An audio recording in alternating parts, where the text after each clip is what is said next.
Welcome to learn IQ. আজকের বাংলা প্রতিবেদন রচনার যে টপিক সেটা হচ্ছে মহিলা ক্রিকেট বিশ্বকাপ 2025। তো এটি খুবই গুরুত্বপূর্ণ একটি টপিক, তার কারণ ইন্ডিয়াতে ফার্স্ট টাইম মহিলা ক্রিকেট টিম বিশ্বকাপ জিতেছে। তো এটা নিয়ে প্রতিবেদন রচনা আসার চান্স খুবই বেশি। তো তোমরা দেখো কিভাবে লেখা হয়েছে। এখানে এখানে যেই হেডিংটি দেওয়া হয়েছে সেটি হচ্ছে বিট ব্লু। এই যে শব্দটি তোমরা খেয়াল করো, বিট ব্লু। ইন্ডিয়ান ক্রিকেট টিমের যে জার্সিটা সেটা হচ্ছে ব্লু কালারের, এবং বিট ব্লুর এটা হচ্ছে একটি ইডিওমেটিক টার্ম। এর বাংলা হচ্ছে অভিজাত। হ্যাঁ, অভিজাত এই হিসাবে ব্যবহার করা হয়, এবং এটি কিন্তু ক্রিকেট টিম হিসাবেই ব্যবহার করা হয়, ক্রিকেট টিমের ক্ষেত্রে ব্যবহার করা হয়, যার ইংরাজিতে একটি স্ট্রং লয়ালটি এই হিসাবে ব্যবহার করা হয়। ঠিক আছে। সংবাদ প্রতিবেদন নভেম্বর 5, 2025, মুম্বাই। 1983 বিশ্বকাপ জয়ের প্রথম আলো কি ফিরিয়ে আনতে পারবেন ভারতীয় মহিলা ক্রিকেটাররা? ইতিমধ্যে ঘুরছিল এ প্রশ্ন। বিশ্বকাপের কাছে পৌঁছেও তো ফিরেছিলেন মিতালিরা, তবে লড়াইয়ে জুগিয়েছিলেন ইন্ধন। অবশেষে প্রথম বিশ্বকাপ ভারতীয় মহিলা ক্রিকেটে নবজাগরণের ইতিহাস লেখা হলো হরমনপ্রীতদের হাতে। রান্নাঘর থেকে খেলার ময়দান, যেন যুদ্ধজয়ী নারী।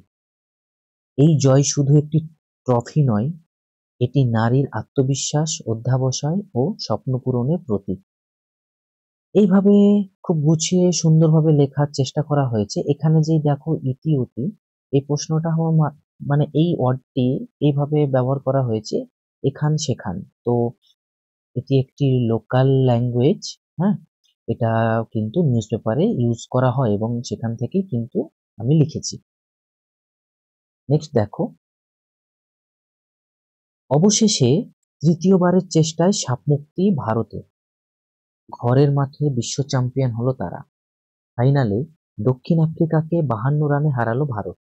প্রথমে ব্যাট করে ভারত 7 উইকেট হারিয়ে 298 রান করেন।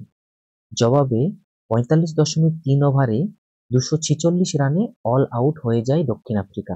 ব্যাটে বলে নজর কাড়লেন শেফালি বর্মা ও দীপ্তি শর্মা।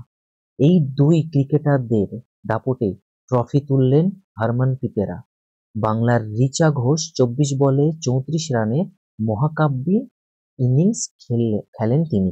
তো এইখানে কিন্তু এটা একটা অলংকার হিসাবে ব্যবহার করা হয়েছে, এবং এই হরমনপ্রীতেরা ইনি হচ্ছেন ক্যাপ্টেন। হ্যাঁ, এটা তো তোমরা জানোই। নেক্সট, প্রসঙ্গত ক্রিকেট সম্পর্কে বলা হয় জেন্টেলম্যানস গেম বা ভদ্রলোকের খেলা, অর্থাৎ ছেলেদের খেলা। প্রথমবার মহিলাদের একদিনের বিশ্বকাপ জেতার পর চিরাচরিত এই বক্তব্যের মূলে আঘাত করেছেন হরমনপ্রীত কৌর। ভারতীয় মহিলা দলের অধিনায়কের বার্তা ছড়িয়ে পড়েছে সমাজ মাধ্যমে। বলতে চাওয়া হয়েছে, ক্রিকেট এখন আর শুধু ভদ্রলোকের খেলা নয়, সকলের খেলা।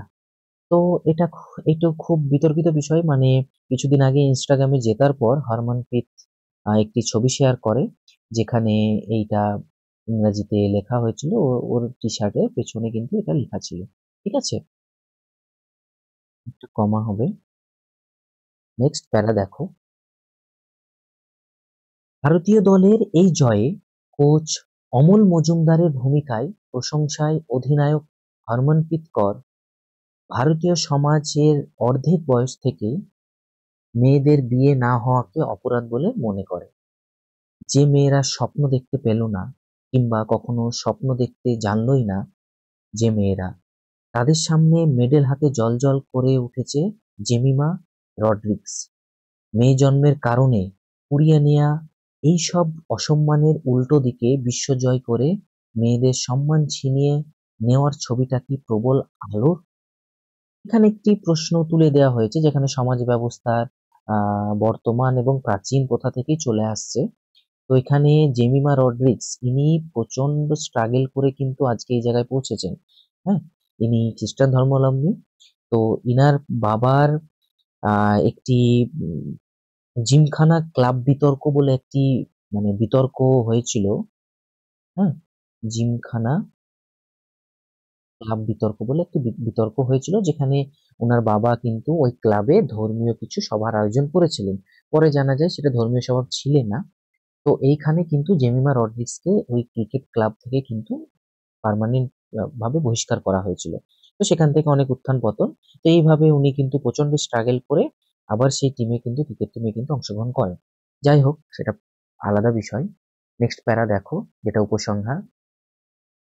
নির্ভয়া, অভয়া, আসিফা, বিলকিসের যে দেশটায় মেয়েদের বেঁচে থাকাটাই ক্রমে মিরাকেল হয়ে দাঁড়াচ্ছে, সেই দেশে ভাগ্যক্রমে বেঁচে যাওয়া কয়েকটা মেয়ে আজ মাঠ জুড়ে দৌড়চ্ছে, গড়িয়ে পড়ছে, আসছে গলা ফাটিয়ে।